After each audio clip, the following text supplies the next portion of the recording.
Hi, this is Chris from Orange Coast College doing some coloring of line art with the Airbrush in Photoshop for digital painters and illustrators. Now I've gone ahead and started and found on the internet some coloring book line art for this educational exercise. Now, I recommend that you do this exercise with coloring book line art because the shapes are going to be more complete as opposed to line art for different types of uses. And having sort of complete shapes in your line art is really important for this exercise. So I've opened this file and I've converted it to RGB mode because it was grayscale. And some of you may be doing this exercise and you'll get a bitmap or grayscale file. And like most instances of doing digital painting and illustration, we want to work in RGB mode. So if it turns out that you've got a grayscale or bitmap, you may want to open it and then quickly verify that it's RGB, and that will convert it for you. So my intent here is to bring the line work to the top of our layer stack and then paint on a bunch of layers below it so that the lines will always be visible and my color will fill in the open shapes. So let's begin by selecting our layer, and typically what I'll do is I'll hit select all, Command A, and then we'll go to new layer via cut, and that will give us a new layer, and I'm going to retitle this one lines, and what is typically our background layer, I'm going to go ahead and call background. I'm going to fill it with white with Command D, and I'm going to lock it just so it doesn't do anything else besides be in the background. So now we have our lines layer, and let's say we wanted to go ahead and create a new layer and call it torso. And you can see it in my layer stack, and if I take a brush and I start using it, nothing is happening. I can't see anything. I can see in my layer thumbnail that something happened, but I can't see it. And that's because my line layer is also filled with white. It's white and black. And the white is preventing me from seeing anything below it in the layer stack. So I want to do something that's really common, and that is change the blending mode right up here to multiply. And what that means is that what is white becomes transparent and what is black remains black, and anything in between is going to multiply down. So if you've got some 50% gray, that's going to multiply against whatever's below it. So I'm going to go ahead and select all and, oops, wrong layer, go to my torso layer and delete those paint lines. Now, if I paint, the line work stays visible because it's higher and it's on multiply. However, that's kind of hard, right? To grab my airbrush like that and get it in there in the areas that I want to go. So in order to do that, I'm going to need a pretty tight selection. Let's undo that painting. And I want to get a selection based on color. And for that, I'm going to use the magic wand. If you are unfamiliar with this process, go ahead and watch our magic wand tutorial as well as how to create an action in Photoshop, because I'll show you how that works. Now I can take the magic wand and just click in. Let's get a little bit closer to see what we're doing. And it's got most of the torso, but we're missing some spots here and here. And I'm going to go ahead and get this below the belt as well. And it's still not a perfect selection because it's the magic wand and we've got kind of rough edges. And so as we talked about in those previous videos, I'm just going to click my expand by one action, and it expands my selection into the black line space. And for now, I'm going to go ahead and just fill with flat color. So I'm going to fill with my foreground by clicking Option Delete. And you may be saying, hey, that's not Captain Marvel's color, right? I am.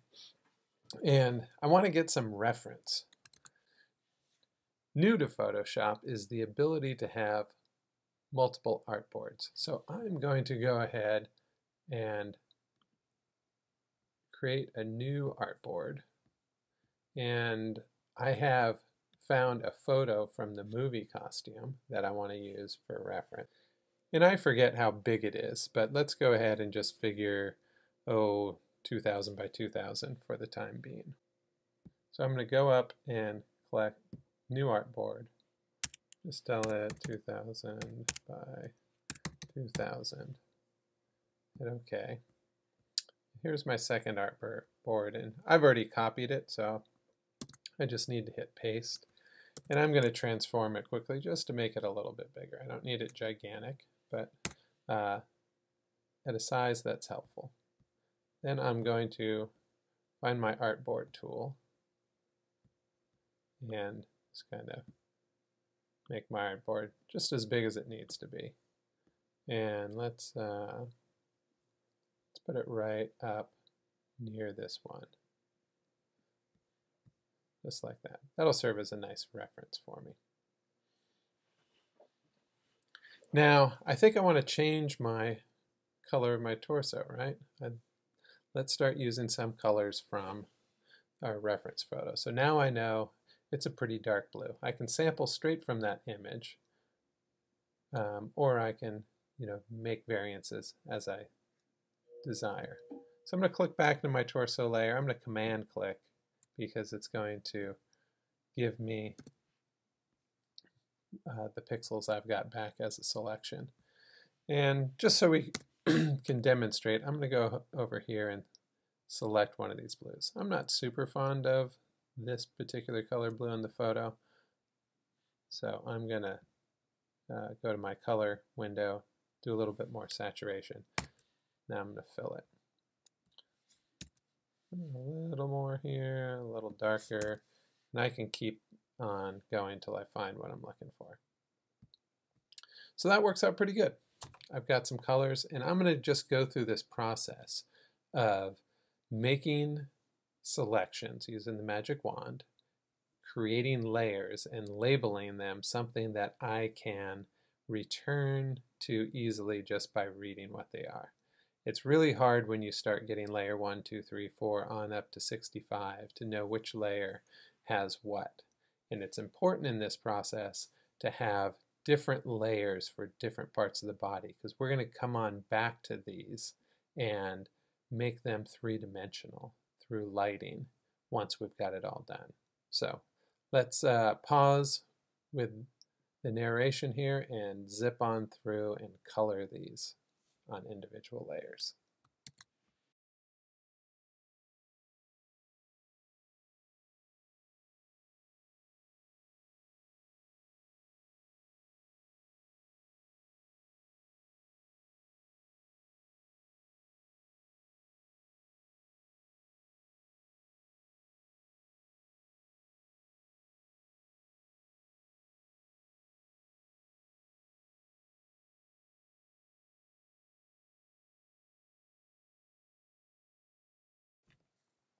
Now here I've run into a bit of a problem with my line art. The gloves behind the fireballs are sort of incomplete in their line art. So I can either paint those in with the color behind, or I can finish the line art myself. In this instance, I kind of like how they're using the incomplete line art. So I'm going to go ahead and paint in the sections of glove behind and not use the magic wand.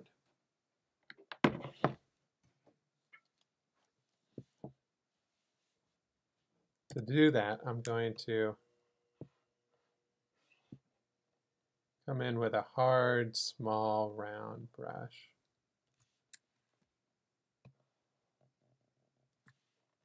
And just kind of complete the area that should be finished with lines. Both on this one, oh, we're missing a small spot over here as well. So now that line work is complete.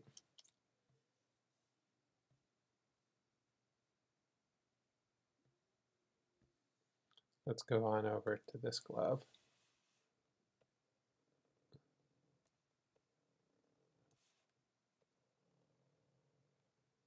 Now I should be able to pick up easily the rest of this with the magic wand. Oh, we're missing some with this finger.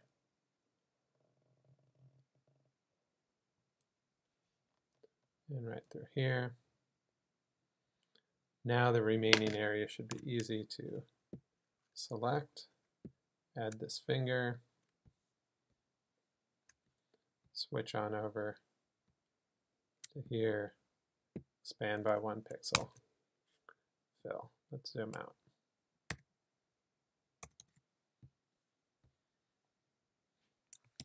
All right, looking good. If I didn't complete that by brush, I would get the magic wand spilling out into the fireball area. Now I'm going to continue on, sped up, completing the rest of the drop-in color.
Okay, next I want to get the hair, and boy, that's really going to be a pain to get with the magic wand.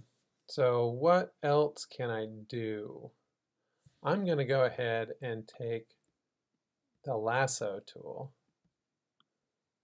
and I'm going to come on in here and get near the hair, but I'm not going to spend a lot of time being super fancy with it.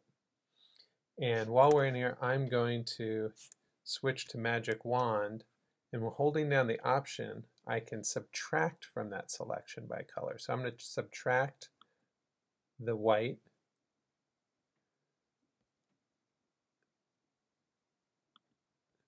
the little bit in the hole there. Let's see, I'm going to go find the little negative spaces, make sure I subtract those out. And then lastly, I'm going to Command Option click on the thumbnails for face. That's going to get rid of that area. And then the collar and shoulders. And then I'll use the magic wand to just kind of take out, again, holding Option down to minus it out, the little bits and pieces. Now let's go back up here, create a new layer called hair. I'm just going to sample the gold for now and get it in there.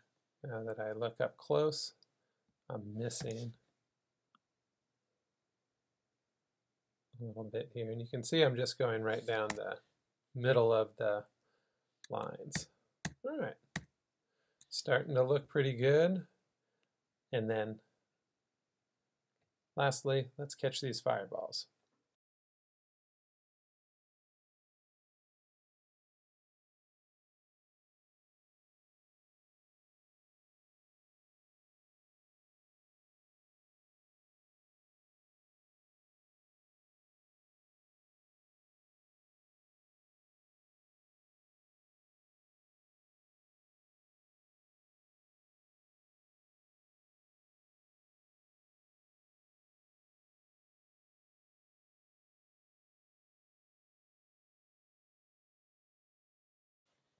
Okay, so here we are. We've got flat color for all the shapes in our image.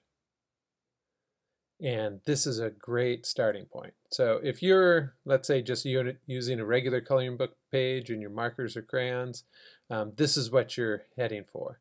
But the next phase, we want to use the Airbrush tool in Photoshop to apply lighting so that we can get realized three-dimensional form. So we've already got some lighting built in with the fireballs. But typically, a good place to start is sort of the three light setup that's typical in filmmaking. And what those three lights are the key light, which is the main light on your subject, the fill light, which comes at a different angle that can fill in the shadows that your key light isn't hitting so they're not so harsh, and then backlight, or we might sometimes call it rim light, that can help give us some light along the edges of our subject that can really separate it from the background if the background's similar value and color. You might even sometimes call that a kicker light if you bring it over to the side so that we sort of sculpt the side of the form. But in this case, we've got these two fireballs on the side, and they're going to kind of function as some backlight slash kicker light because we're going to get a bit of rim lighting from them, but they're not going to be coming from behind. They're going to be coming from either side.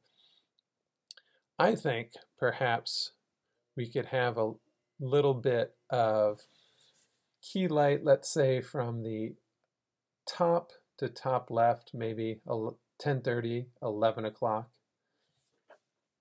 And then maybe that's a color that's a little different from our fireball. So maybe we do a blue purple so we get a little complement to the yellow of the fireballs. And then if we need a little backlight, we can bring in, let's say, some cool white over the shoulder. And then our fill, we can go with some bluer light. Let's diagram that a little bit. Just on top of the line layer, I'm going to do a quick diagram. So we've got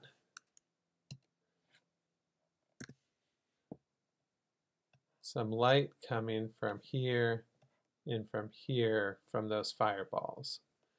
And then let's get some sort of blue-violet light, key light from sort of top left. Maybe a little bit warmer blue light for fill. This is our key. These are, we'll call it rim, but they're not true rim because they're coming from the side. And then we'll see how this goes, but maybe also some cool backlight. So this will be our lighting scheme. Now you're probably thinking that, boy, that was a lot of effort to separate this all out into different parts of the figure that we're trying to light up. But this is why we want to do it. Let's go ahead and take our bottom boot layer I'm going to go ahead and lock transparency. So that means if I'm painting, it's only going to affect areas that I've already painted. It's not going to go off into the background. So first I want to drop in some core shadow. Now, our key light coming from the top isn't going to do too much lighting of that boot way down there, but let's start there. I'm going to go ahead and get an airbrush out. Let's go ahead and pick it from the top so you know where I'm starting. 0% hardness. Let's up the size a little bit.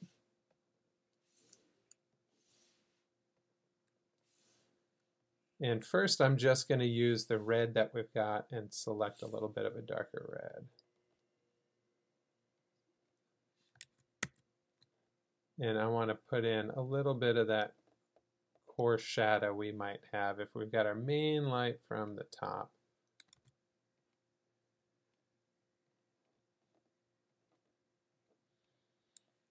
Now it's easy to come on back and paint some of that back in. We can sculpt a little bit here.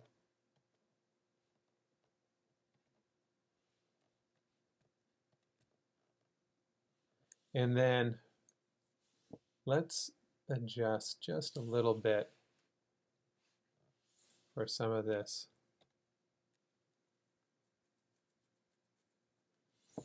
little bit of violet. And I'm going to turn my opacity down low, maybe 20%.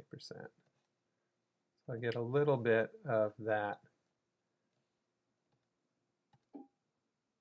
purple in there and a wee bit of our fill blue. It's kind of getting into the shadow a little bit.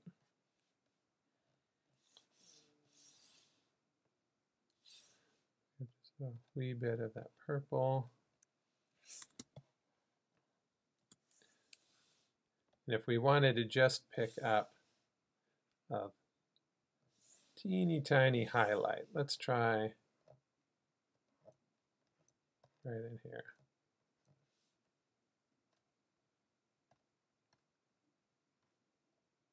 Just get a little bit of that key light. Now we've got these two yellow light sources.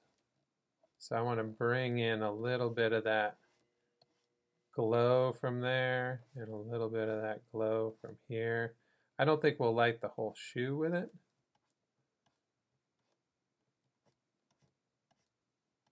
But we're going to get a little bit of rim light going on.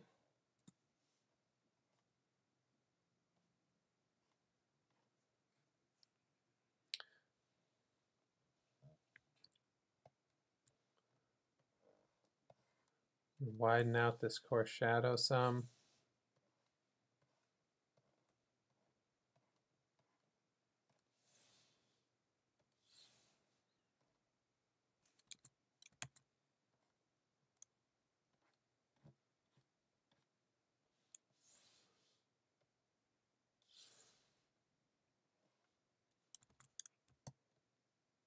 Bring down the size of my brush.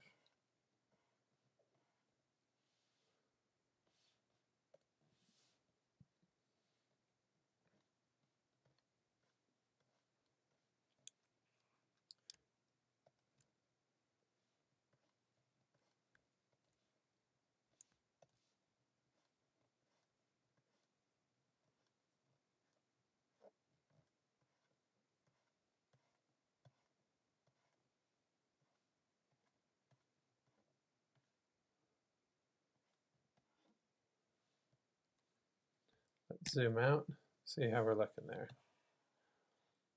It's odd as the first form to go in, but we'll go ahead and zip through some other forms. Let's go ahead and let's get the second boot, just so they're somewhat consistent. And then we'll take a full pass on all the parts and come on back and bring them together and make some adjustments.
Now, so far I've just been going piece by piece and giving some highlight, shadow, reflected light in each of the elements and trying to blend them together. Lastly, though, we've got the hair, which is going to be definitely more tricky. So I think my approach I'm going to want to do here is try to find those clumps that are made up of, 4, 5, 6 elements, and first shade those and get some shadow so we can get some separation of form, and then maybe some pieces are dropping shadow on other segments. And then lastly, I'm going to try to come in and drop in some highlights that can hit the form as well. Okay, so let's speed this thing up and we'll bang out the hair.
Okay, and then I think that's it for the figure. We just need to figure out what to do with the fireballs.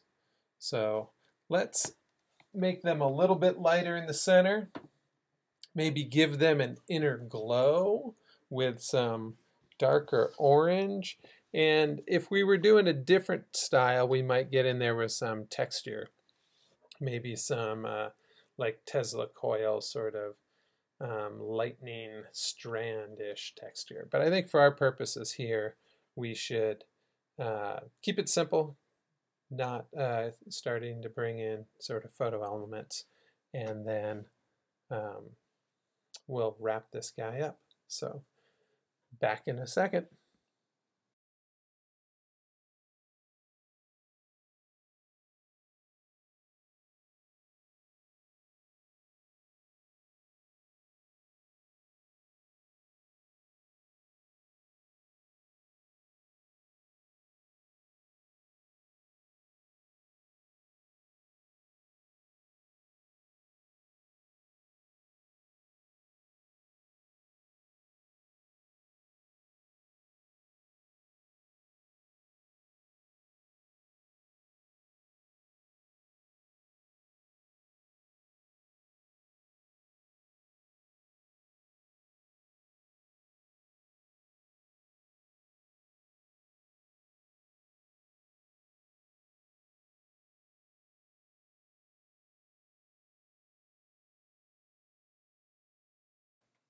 All right, and now that we've kind of got most of it together, I think we need to get a little bit more of that hot rim light on the left leg, and we might be getting done.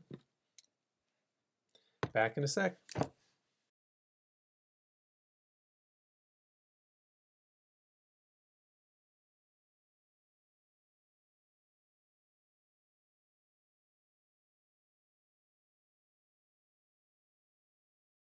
And now I think I'm going to try to fade the gloves out a little bit by applying a little bit of a mask.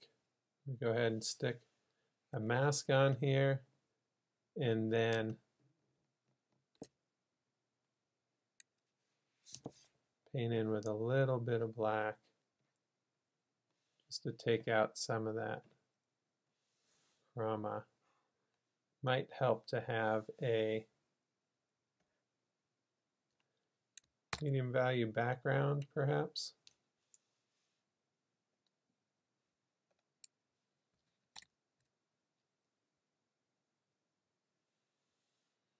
Maybe even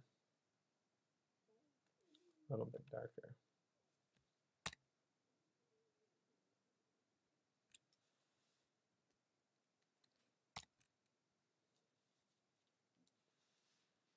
Turn off our lighting.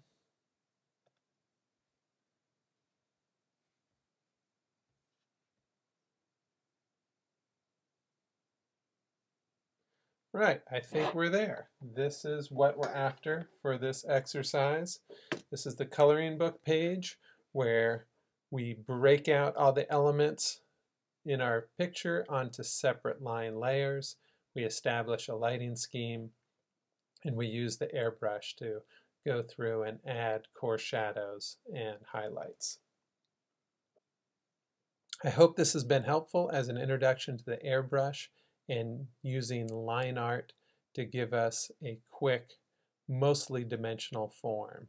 And be sure to check out the part 2 video, Coloring the Lines in Your Line Art. And keep on making great art.